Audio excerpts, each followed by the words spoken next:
Most people at some point have heard that Bitcoin has made some individuals incredibly wealthy. Stories of someone buying just a few $100s worth, holding on, and turning it into hundreds of thousands and even millions.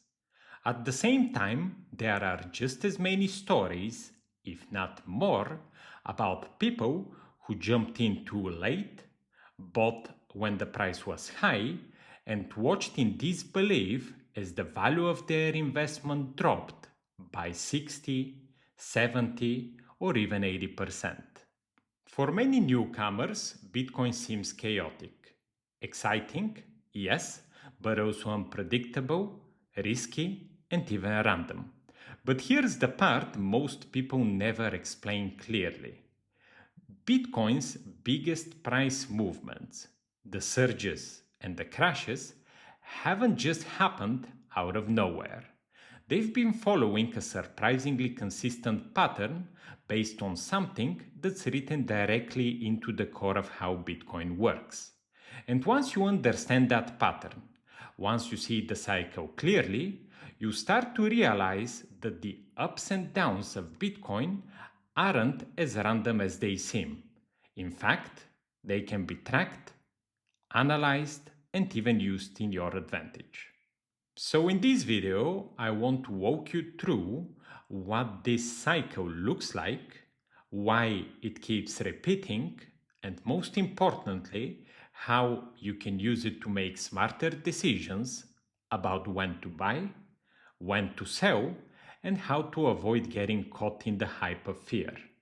Let's start with the one event that drives it all, something called the Bitcoin halving.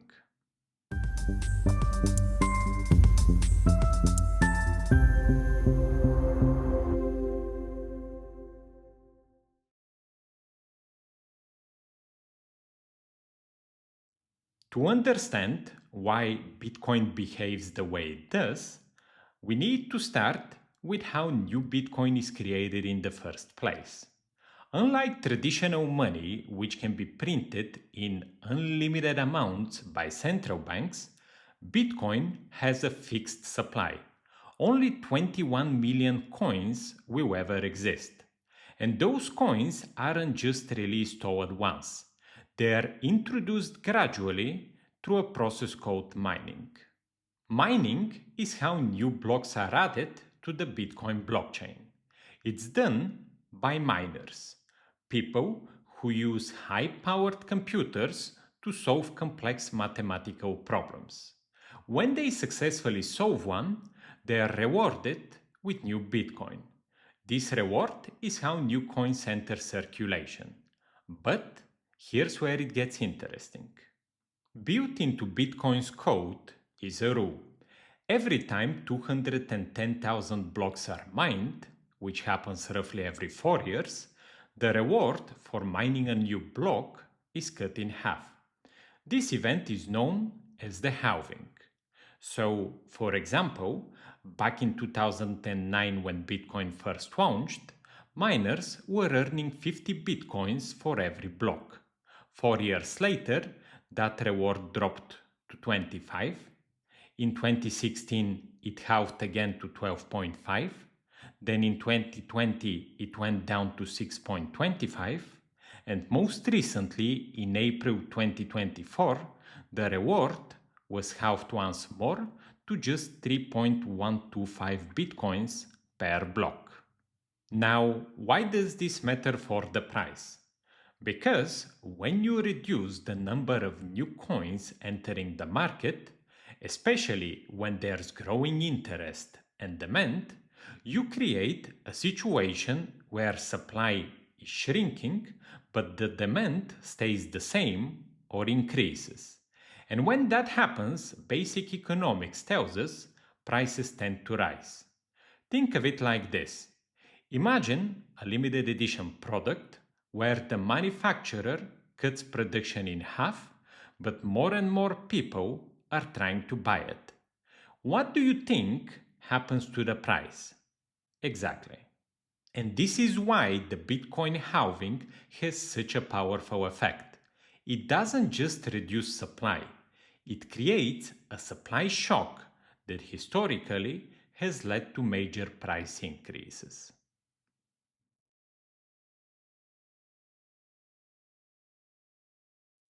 Now that you understand what the halving is and why it matters, this is the part where we are going to jump over to the screen. I'm going to show you exactly how each of the past halvings in 2012, 2016, and 2020 triggered massive rallies in the months and years that followed. We'll look at the charts, walk through the timelines, and you see for yourself how predictable this pattern has been and why many people believe that the 2024 halving could lead to something similar. Let's now jump to the screen. We are now looking at the Bitcoin chart. Before we get started, let's first clarify what exactly we've got on the screen. We are currently observing a weekly chart. This means that each of those lines, the green ones and the red ones, represent a movement in the price within the period of 1 week. The vertical scale on the right side of the chart is showing us the price, while the horizontal scale on the bottom of the chart is showing us the date. What we are going to do now is we are going to go through all of the halvings that happened so far, and we are going to see how the price got affected after that and look for some similarities in the behavior of the price between the different cycles. Let's get started with the first one. The first Bitcoin halving happened on November 28, 2012. We are going to indicate that with a vertical line. It happened right about here. Let's make this line a bit more visible. So now you can clearly see where the first halving happened. You can notice that when it did, the price of Bitcoin was right about $12.50 for a coin. Moving further in time, we can notice that the price immediately started shooting up. Within a very short period of time, in early 2013, the price was already hitting nearly $50. The price already multiplied 4 times over. But going further, we can notice that this rally just kept on going even more powerful. We can notice over here that on April 8, 2013, the price hit a record $265. Then it did a massive correction, dropping down again to the 50s, but then the price recovered and, as you can notice, it continued climbing up even higher after a period of some volatility over here. Towards the end of 2013, the price reached an all-time high for that time and for this first Bitcoin halving cycle over here on the 25th of November 2013 with an all-time high of $1,240. A reminder, the halving happened around $12.50 and the price got to $1,240. The price multiplied almost 100 times over from the date of the halving up to the all-time high of this cycle. Now for the moment, I want you to notice that the all-time high after this first halving was reached towards the end of 2013, in other words, towards the end of the consecutive year of that of the halving. So halving happened in 2012, and in the consecutive year, 2013, the all-time high was reached towards the end of it, in the end of November 2013. Let's see what happened after that. Moving further, we can notice that after that the price did a colossal drop. From 1,240, it went all the way down to just about $95. This was a price collapse of more than 90%. The lowest point after the all-time high of the first halving cycle was reached in February 2014, so about 3 months after the all-time high. Moving further, we can notice that the price did some recovery, then again it dropped, and this up and down consolidation period continued for quite a while. Now, in 2016, on July 9th, we got the second Bitcoin halving. It happened approximately over here. Now, when it did happen, the price of Bitcoin was about $590. After the halving date, the price consolidated for a while and then it started climbing back up again. You can notice that over here in March 2017, the price had already reached $1,330, which broke above the previous all-time high from the rally after the first halving. Now, moving forward in time, you can notice that the price kept on climbing up significantly, and this continued until the end of 2017, where the price reached a new all-time high over here. It happened around the middle of December 2017 with an all-time high of a bit over $19,800. So, couple of things to point out here. First of all, from the date of the halving when the price was about $590 up until the all-time high in December 2017, the price of Bitcoin increased over 30 times. The second important thing for you to notice is that again, the all-time high was reached in the end of the consecutive year of the year of the halving. So, halving happened in 2016, most of the rally happened in 2017, with an all-time high being reached in the end of 2017. So, the year after the year of the halving. Let's go forward and see what happened next. Again, similar to what happened after the first major bull run in Bitcoin after the first halving, we got a massive price collapse. Within just 3 months, the price dropped to about 6,500, which was already about 70% drop. Then price consolidated for a while, and then it dropped even lower, reaching a lowest level of about $3,250 in the end of 2018. This was a total price collapse of nearly 85% from the all-time high after the second halving down to the lowest point that was reached after the price reversed to a downtrend. In the period that followed, we had a strong increase pushing the price towards the 14,000, then another significant drop that took it down again to about 4,000 in early 2020. And then in 2020, on May 11th, we got the third Bitcoin halving. It happened right about over here.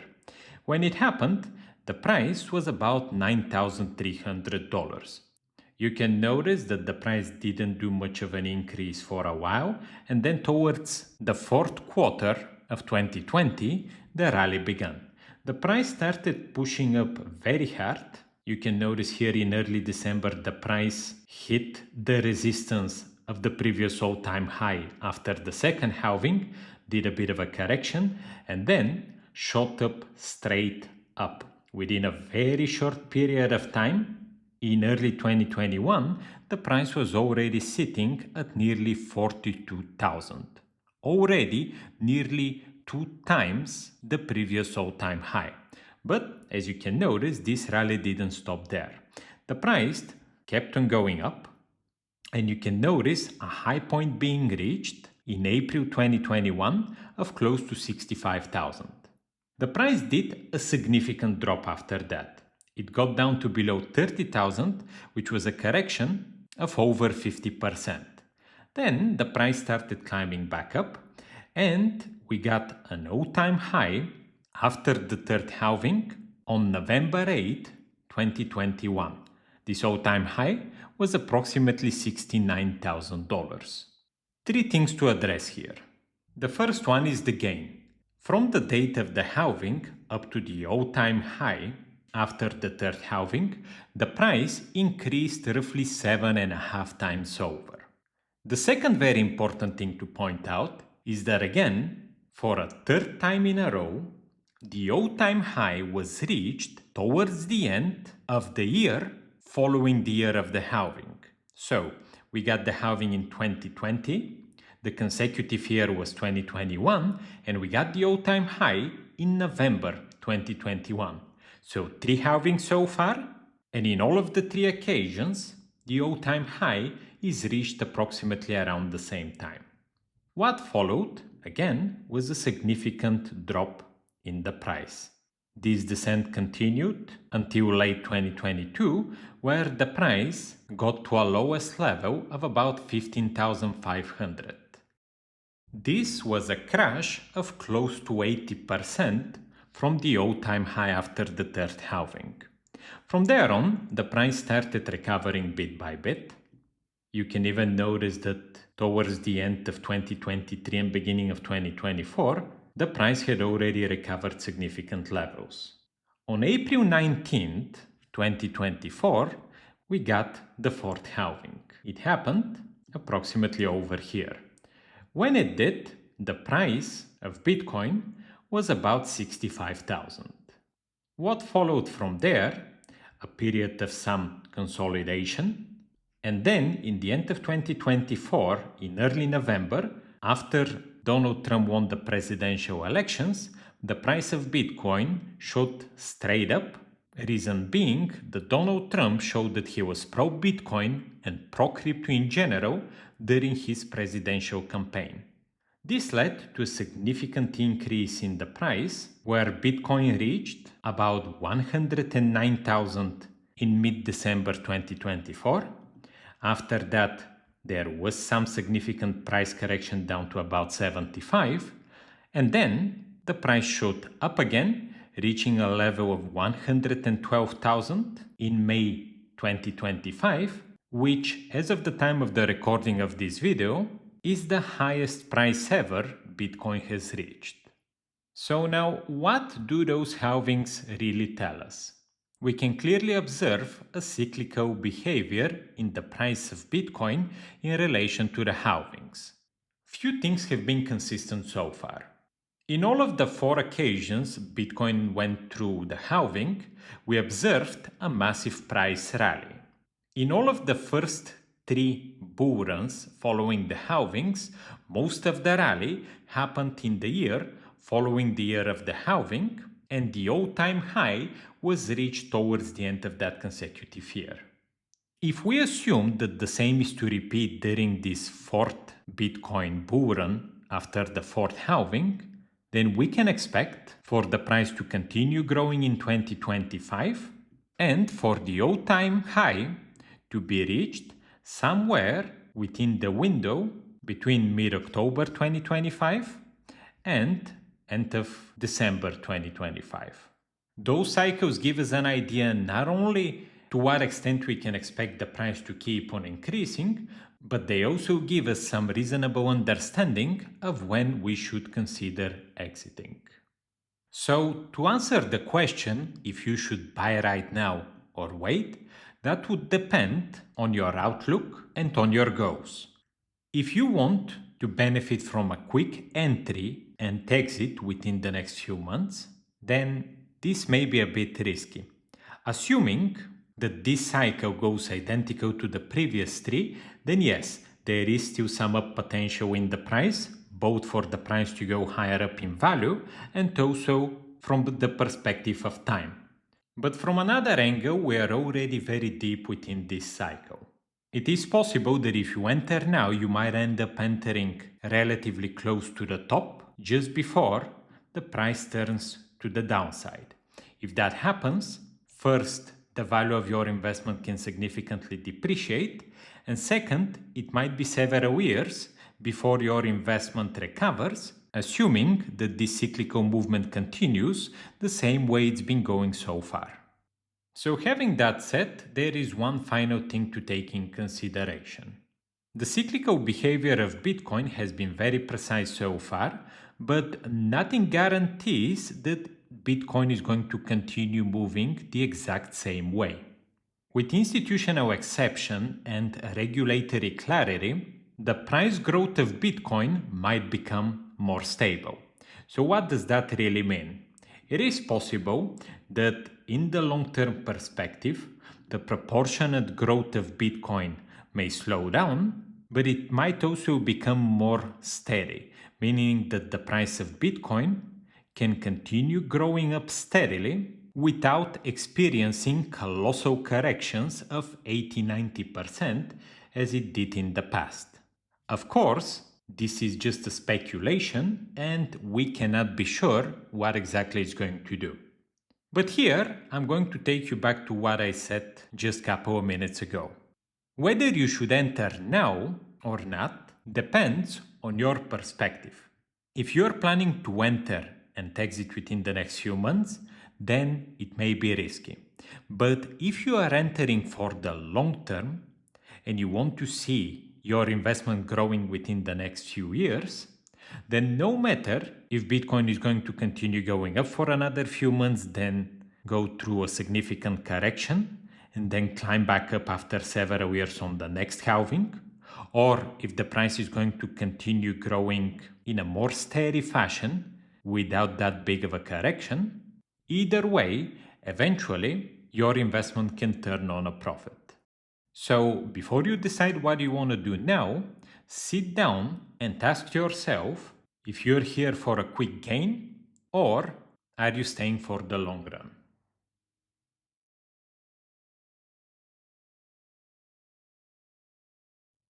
Now, as you just saw in the charts, every Bitcoin halving so far has been followed by a big price rally. But those rallies don't go on forever. Eventually, the price hits a peak, often during a period of extreme hype and media attention, and then it crashes, often dramatically. So, how do you know when the top might be close? Is there a way to avoid getting caught in the euphoria and buying just before a crash? The truth is, while no one can time the exact top perfectly, there are a few common signs that tend to show up towards the end of a cycle. One of the biggest warning signs is parabolic price movement.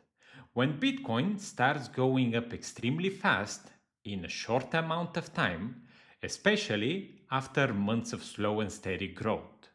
This kind of acceleration usually isn't sustainable.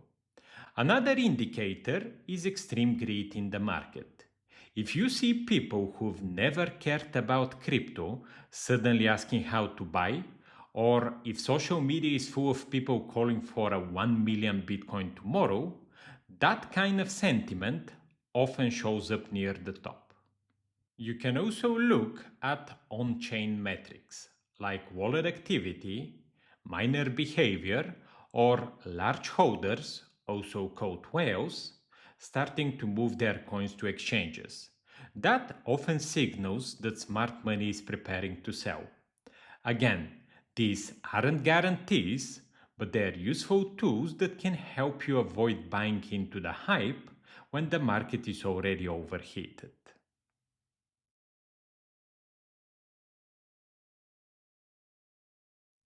Now, here's something important that we need to address at this stage. While Bitcoin cycles have been very consistent in the past, and the halving has been a powerful force behind those cycles, there's no rule saying this has to continue forever in the same way. 2025 and beyond might look different. Why? Because the entire landscape around Bitcoin is changing. In the early days, it was mostly retail investors, regular people buying and selling based on emotion, hype, and fear. But now we're seeing something very different. Today, large institutions are getting involved. Companies like Tesla, MicroStrategy, and entire investment funds are buying Bitcoin not to flip it for a quick gain, but to hold it long term as part of their balance sheets. Even some governments are beginning to explore holding Bitcoin in their reserves. And that changes things. When institutions hold large amounts and don't sell at the first sign of volatility, the market can become more stable. The percentage crashes after each cycle might start to shrink. The growth might become more steady and less explosive, but also less painful on the downside. We might start seeing Bitcoin behave less like a speculative asset and more like a long term store of value, something closer to digital gold. But here's the catch: with this new environment, simply following past patterns might not be enough anymore. You need to stay more informed. Watch how markets react, how regulations evolve, and how institutional interest continues to grow. And that's exactly why this channel exists. If you want to navigate this space with clarity instead of confusion, if you want to stay ahead of the changes and make better decisions based on real insights, not hype, then subscribing to this channel is one of the best things you can do. We break things down in a way that makes sense, without hype, without clickbait, just real understanding. So if that sounds like something you value, take a moment to hit the subscribe button and turn on the notification bell so you never miss a new upload. Be healthy, be humble, and never stop growing. I'll see you in the next video.